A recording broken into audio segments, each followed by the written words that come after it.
So right now, there's a food crisis in America. People are struggling to put food on the table, and this is all during Donald Trump's shutdown. I want to give you guys the latest on this, and let's jump right in. So this is the headline then today. SNAP money still faces delays after judges order release of emergency funds. So basically, there's money there, right? There's money set aside for these types of situations, and the Trump people won't release the money. A couple courts then had to come in and say, that's what the money's there for.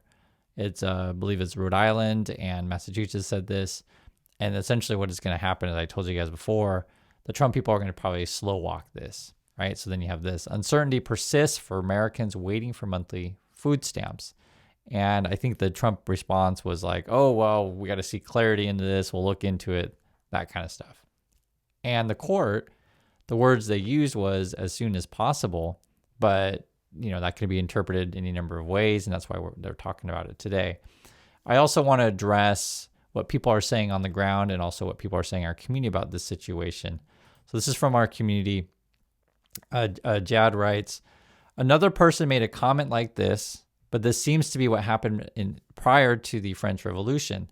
The aristocracy was so out of touch or just did not care about the peasant class that supported their indolent lifestyle. They partied in places while they imprisoned their own people for sin of poverty, right? The crime was being poor. Eventually, the people had enough and revolted, and many of the rich lost everything. I think the rich in this country, talking about USA, are aware because you hear stories of people like Bezos and Zuckerberg building bunkers. You don't build bunkers if you aren't afraid of a class uprising. So begs the question, stop being so selfish and hoarding wealth through policies meant to maximize wealth to the richest 1% while reducing the rest of the country to poverty.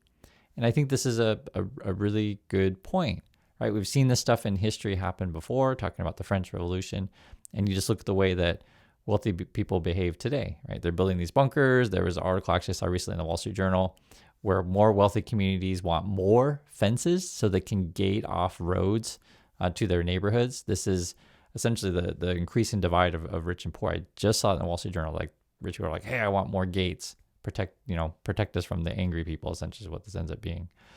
Here's another one, another comment. It is evil that in the richest country in the world that anyone goes to bed hungry. What kind of country would starve its children of purpose? These are questions we must answer. Is this what America is? I do not want leaders who would do such a thing. It is shameful. We also have another comment. Again, this has come from our community, and we have people who really know what's happening. From Peter. Peter says, from a normal country, if America is what they claimed, they are, quote, the most successful and wealthiest country in the world, then how is it that 12% of the population requires food stamps to be able to eat? Maybe the wealthy should start paying their fair share of tax, not get tax decrease. And maybe the wealthy businesses should start paying a living wage. Maybe they should have taxpayer-funded healthcare like the rest of the Western countries. Just a thought. And this is something that is always important to bring up because when Republicans will say, oh, no, we can't have affordable healthcare. Oh, we could never do these kind of things. It's like, well, why do all these other countries have it, right? And they seem to be doing fine. And I'm telling you guys, it exists a lot of places. Like, and to me, the big ones where the U.S. really stands out, not in a good way, is just the healthcare costs are through the roof, and the gun violence is also just absolutely insane. I mean, to me, like other countries of the world don't have this kind of situation in the developed world, as you guys know, and other people can see it as well. For me, those are two big ones, and I think the point of why, if you claim you're the richest country in the world, why is 12% of the population struggling like this, right? Here's another person. Mischief says, how can we ever call this country intelligent with the best education system in the world after everything they have shown us when they will deprive their own children of food? It just shows you that Trump and his government care nothing for people and even less for children. Their only consideration is themselves and their bank accounts. And that's what, unfortunately, the USA is at the moment under Trump. This is stuff I do want to go over this because it doesn't get enough attention. Again, what's going on with the food crisis in America. And I also wanted to read your comments to tell you that people do care about this stuff. It's not just you. It's not just me. It's everyone here. So let's read it. The desperate dash to replace money from the Supplemental Nutrition Assistance Program, known as SNAP, is unfolding in both red states and blue states, right? So it's affecting a lot of people. And you're talking about 42 million Americans, mostly whom are children, elderly, or disabled, right? Not right now, Saturday. 4 weeks into the government shutdown, the Trump administration has so far declined to use billions of contingency funds to cover the shortfall. And that's what the fight is going on right now about this is are they going to release the potentially emergency funds or not? The Trump people even deleted the language on the website that essentially talked about emergency funds. So it's like there for situations like a shutdown. Also says here, as I mentioned before, on Friday, Rhode Island federal judge said the agricultural department must distribute the contingency funds, quote, as soon as possible. That was Rhode Island. And then you have Massachusetts says another federal judge in Massachusetts also directed the government to decide by Monday whether it would use the reserves for food aid, right? And then Donald Trump, hours after the ruling were issued, President Trump added to the confusion, saying he had asked government attorneys to clarify with the courts how to get SNAP funds out as quickly as possible. So whatever that means. And this is what it's like dealing with Trump people. And then this is what it says today. And then it was not immediately clear how soon that would happen, but no matter the administration decisions or additional legal wrangling, analysts say there will still be a delay in a delivery of payments, right? So this is sort of why you need to hear from people on the ground, because that's the question, like, are the funds getting to where they need to go? Are people able to put food on the table? And this is some descriptions of people's situations, as it's important to understand real people on the ground. Christine Tolley, 78, right? 78 years old, worried that November would come, but her food assistance from the federal government would not. Maybe she could will a good outcome, she thought, by writing down her grocery list for the month as usual. So chicken, apple juice, carrots, and if she could find them on sale, she wrote a pack of 3 steaks, right? Because you guys know meat is really, really expensive. So if she can, she'll do that. Then you have this. Millions of low-income Americans are in a similar position as the new month begins, wondering how long they will have to wait for a vital type of support. And this is from Ms. Tolley again. Again, she's 78. I'm just so confused, Ms. Tolley. She says, a great-grandmother and retired diner cook in Miami said on Friday, trying to figure out the status of the federal program, that's the food, essentially food funds, that provides her with $285 a month. How did we get here? And then this says, as people affected, and I just wanted to tell you the numbers, some 6.7 million women and children who are participate in a grocery voucher program known as the WIC may lose access to infant formula, food, breastfeeding support, and healthcare screenings. And then it also says, and then you have 65,000 children and families enrolled in Head Start, right? This is early education programs. And if you thought that was, a crisis, you also have this, which is people who just want to use the airport like normal, which evidently may not happen. FAA warns of surge in air traffic controllers calling out of work, which you kind of know this was going to happen. If you don't pay people aren't going to show up because they got to do other things to put food on the table. Completely understand. And this is all the situation that Donald Trump shut down, and it's actually really bad. It's all bad. I just wanted to show you like how dire we are in a situation. The USA is not functioning, basically. The Federal Aviation Administration late Friday warned that a, quote, surge in air traffic controller absences is causing widespread impacts, right? With delays at major airports in Texas to New York. And if you guys have been flying during this time, let me know like if it is happening. That's why I always ask you the same thing, like talk about the food situation or airport situation. What's the experiences on the ground? Because I can see the numbers here. It says around 13,000 controllers, the air traffic controllers, have been working without pay during the government shutdown, which has blown past a month in length, right? Now we're into November. The FAA in a statement warned that the controller workforce is under, quote, immense stress and fatigue. The agency called on lawmakers to end the shutdown. Here's another quote. Currently, half of our core 30 facilities are experiencing staffing shortages and nearly 80% of air traffic controllers are absent at New York area facilities. Well, I know it was that high. 80% of air traffic controllers are absent in New York facilities. And that's, I mean, New York is a major hub. I'm surprised they're even open all at this point. I see, that's why this is all news to me. I didn't even know it was that. I knew it was bad. I didn't know it was that bad. To maintain safe operations, the agency said it will reduce the flow of air traffic, which can result in flight delays or cancellations. I can totally see that. We don't have the capacity right now, right? After 9 p.m. Eastern time, the FAA was reporting staffing-related delays at locations like Dallas, Fort Worth International Airport. So if you guys are in Texas, if you've heard that, I'd like to hear if indeed the case. So delays at Dallas, LaGuardia, Newark, so that'd be the New York area. And it also says New York City region appeared to be hit particularly hard. LaGuardia Airport, for example, was experiencing an average delay of more than 2 hours. And then you have this. I mean, it's just the list goes on, but I want to show you guys what's going on here.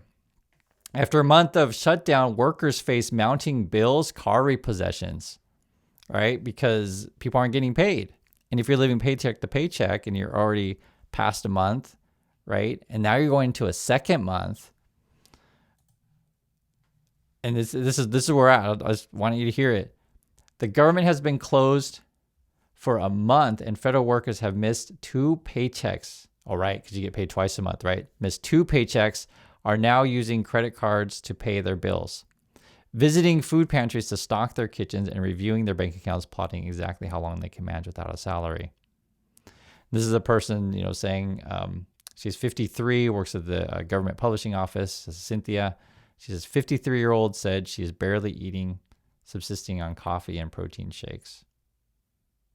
I'm going through this with you, and I'm really sorry to hear that. And these are people who they're doing things that they should be doing. I mean, they have a job. They, do a public service, and Trump just has the government shut down. And you read this, it's like, she's like, like coffee and protein shakes, and people are living off their credit cards. And I know it's not fun to go through this stuff, but it's important to understand that these are real people's experiences here.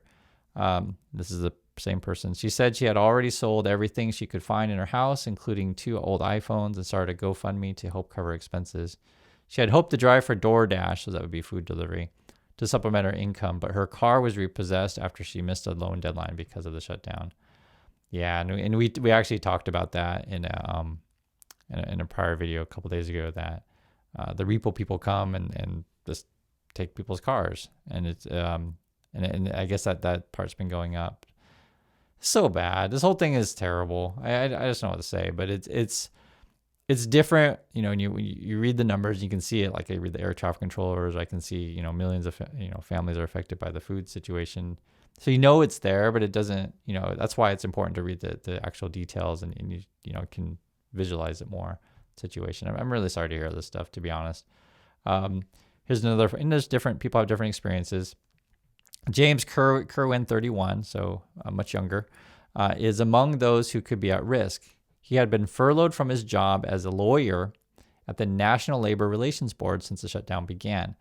And a lot of these kind of workers, Trump's been just trying to push out, right? So essentially, a lot of the government workers are there to just help regular people, right? So if a company cheats you, or if Elon Musk tries to fire you without cause, or any number of things, or doesn't want to pay you, right? You need some people in place to protect workers, essentially. And Trump and Musk, and I mentioned Musk because I've been in house a long time. They have a history of not paying workers. They have a history of hating their own workers. And it's ridiculous why any regular person would go along with it. And so, when you understand these people's jobs, National Relations Board, like you want these kind of people in place. So this person says facing mounting utility bills, food expenses, rent, $160,000 in student loans. Recently canceled a trip to Chicago for a close cousin's wedding. So you're going to miss a family member's wedding, right, in the shutdown. Quote, I could probably go through another couple of weeks before I'm going to have to take on serious credit card debt, serious loans. Yeah, and then, and you know how this is. If you're paycheck to paycheck and you're just trading water, and you get this kind of situation, like a month, essentially, then you get even more into water, right? And then it's hard to dig out of it. Her husband has a job, but it pays far less than her government position, she said. This is a different person. Her salary is what enabled the family to afford an apartment. As she keeps working without pay, she has been using credit cards to pay her bills. She is buying only the cheapest groceries, no meat, mostly frozen dinners and frozen pizza. Her family recently sat down for a dismal discussion at which she informed the children that they wouldn't be doing much of anything for Thanksgiving and that Christmas would, I just think about the Donald Trump thing, and that Christmas would bring exactly one gift per person, right? And you know how Donald Trump's like, oh, you don't need $10, you can only have $2 or whatever, and then Trump's out partying off in Florida. So I understand when people get upset at the Trump thing. Guys, I look at this stuff every day. I completely understand. I just want to tell you what's going on, and so you're clear of like real people on the ground right now are suffering. You probably know this if you're in the USA. If you're not in the USA, like because maybe people outside the USA are just like, how is this happening? And supposedly, Trump keeps telling everyone how rich you are all the time, and this is very different than regular people's experiences. And then have this, like we've been talking about for a long time now, right? The nation's largest employers are putting their workers on notice, and it was just recently Amazon and Walmart are firing, but there's a bunch of companies out there doing it. But it's real concern though when you hear from like big employers like that, and it's like major cuts. Target was another one we talked about recently, is firing, and it's major. And then not only do you have the Trump shutdown, you have costs are soaring. Like when you look at this stuff, and so here we're talking about electricity, and I'd like to hear from people around the world if it's the same where you're at. It says here, surging power costs are putting the squeeze on customers, right? So you're worried about your job, you're worried about funds for food. The government shut down, so you can't even call anyone for help. And just your normal life is just completely disrupted. And that's what, like in the last video we're talking about, just most people out there, myself included, we just want normal stuff, right? Just normalcy. Usually I don't spend all day, every day, like having to wonder, is the government going to work or be open, right? Normally you just go to the government website and you're like, okay, I need to do this. I got to follow this paperwork, and, things work, and you want it to be boring and not even have to think about it. But these days, just like, I don't know what's going on with the government, right? And it's crazy. And then you got high costs here. So this is what it says, and it's ridiculously high. And I want to hear it from, again, you in the USA, if you have the same experience. So this is Jerry. Jerry says, Jerry Klaus is a former electrician, okay? But he had never worried so much about paying for electricity until the power bill on his single-family home hit $422 a month. $422 a month for your electricity bill. That I'll just say that's just flat out nuts. And I don't know if it says, okay, he's in Hainesport, New Jersey. So I don't know if that's common in Jersey this much. 65 years old. So, and especially if say you're retired, it says former electrician here. Like if you get a spike in food or energy costs, there's just, because you're not working at the moment, right? You're at a fixed income. How do you deal with this stuff? I mean, $422 a month for electricity. It's crazy. That was over the summer, so he turned off the air conditioner, began freeze drying bulk food purchases rather than storing them in the electric freezer, and started shutting off lights more often. Quote, it's got to the point where people will do what they got to do to survive. Yeah, and you look at the charts here, like just energy costs are through the roof. And again, I want to hear from you guys if you're paying that much. And it depends on the region. Like every state is different here. Every state is different what it costs being, but the costs are going up across the board though. I don't know if, well, here's another one. Accountant David Healy said he had never budgeted for electricity until the power bill on his 3-bedroom New Jersey house hit $550 by July. Jeez. So this, yeah, I can't speak for this country, but these here, they're talking about a couple of people in New Jersey. Quote, it's the difference between groceries or medicine or keeping the lights on. This person's 38, lives in Jersey, says wanting to keep costs under control this winter. He has just installed solar panels. And then this is another person. This week, without her asking, a kind cousin sent her a check representing about a week's worth of pay. And I told you guys before, many family members are having to help other family members out, right? So there's a lot of stuff that is probably going on in multiple families across the country right now. So you probably know someone, you're probably helping someone, or you're asking for help, or you're, there's also the thing too, it's kind of, that's the right word to say, just, it's hard to ask people for help when you need it. You know, I think you guys all know this. It's just, it's because you have a job. Like literally you have a job. Like I have a job. I work in the government, right? I go to work, I come home, do normal stuff, and now we're like shut down for a month, and Trump's talking about firing everyone and not paying you. And it's like, just put it in real people's terms, is you think how ridiculous this would be. And it's nice that you'd have and this is a cousin setting, not parents even, you know, like a cousin. Here's a quote here. I don't know what I will do next month, she said, adding that for the past few days she has spent most of her non-working hours sleeping or crying. Quote, usually I am the kind of person who will have backup plans, and right now there isn't one. I am so scared. So I know it's stressful to go through this stuff, and you know, I know on YouTube you want to hear happy things all the time, but I just try to tell you what's going on and just be honest with you about this stuff. And I'm sorry to hear these things. And like I said, for a lot of these, you know, people out there, these lives are just completely turned upside down under this Donald Trump shutdown, and Trump just doesn't care. I just being frank with you, he doesn't care, and it's the whole thing is just insane. Like every day is insanity, and it's frustrating. And I, you know, just talking a lot, my personal opinion on this stuff is, you know, maybe Americans need to really see it firsthand for themselves, right?